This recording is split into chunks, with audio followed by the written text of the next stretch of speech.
Hi, I am Anna. I come from www.ntvforex.com.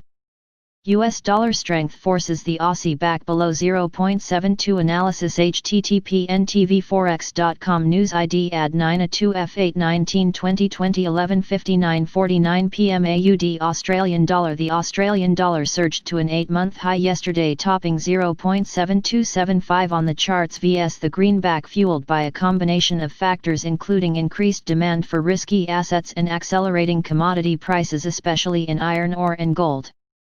Unfortunately, the move was short-lived and lost all ground in the late hours of the North American session as gold prices dropped 3% following the release of the U.S. Federal Reserve minutes. In the July monetary policy meeting, the Fed said they saw little benefits from a yield curve control program, whilst at the same time shed little light on any new initiatives from the central bank. Locally, we saw the release of Westpac Melbourne Institute Leading Index. The index is designed to predict the direction of the economy, and recent figures show the growth rate still to be in negative territory, rising to 4.37% in July from 4.43% in June. With Victoria representing around 25%, the economic contraction in the state caused by the hard lockdown following the renewed virus outbreak will offset the ongoing recovery in other states, said Westpac. Opening this morning around 0.7180, we can expect to see near-term support levels at 0.7170 followed by 0.7135.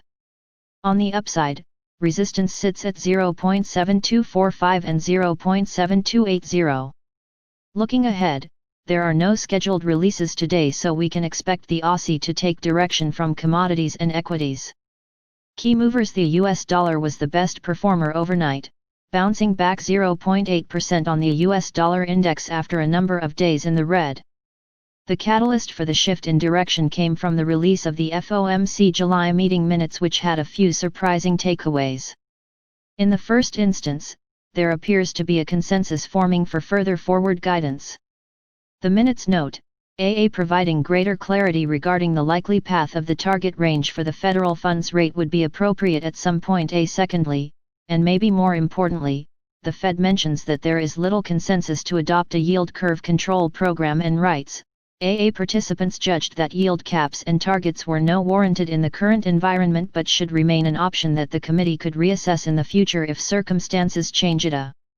Overall, the perceived small shift towards a more normalized monetary policy led to broad-based US dollar demand, which saw the greenback claw back some of its more recent losses. In other key movers, the euro and Great British pound also saw some movement, with both being on the receiving end of some profit-taking. The sterling fell around 1% to open this morning at 1.3109 and the euro moved back down to 1.850. Expected ranges: AUD 0.9441, Canadian dollars 0.9552, AUD 0.6011, euros 0.6108, GBP 1.8154, Australian dollars 1.8337, AUD NZD 1.0905, 1.145, AUD 0.7126, US dollars 0.7231. Subscribe our channel to receive the news as soon as possible. Thank you for watching. If you want to read real-time news, text messages to MT5 Expert Advisors page at https://m.me mt5.expert.advisors.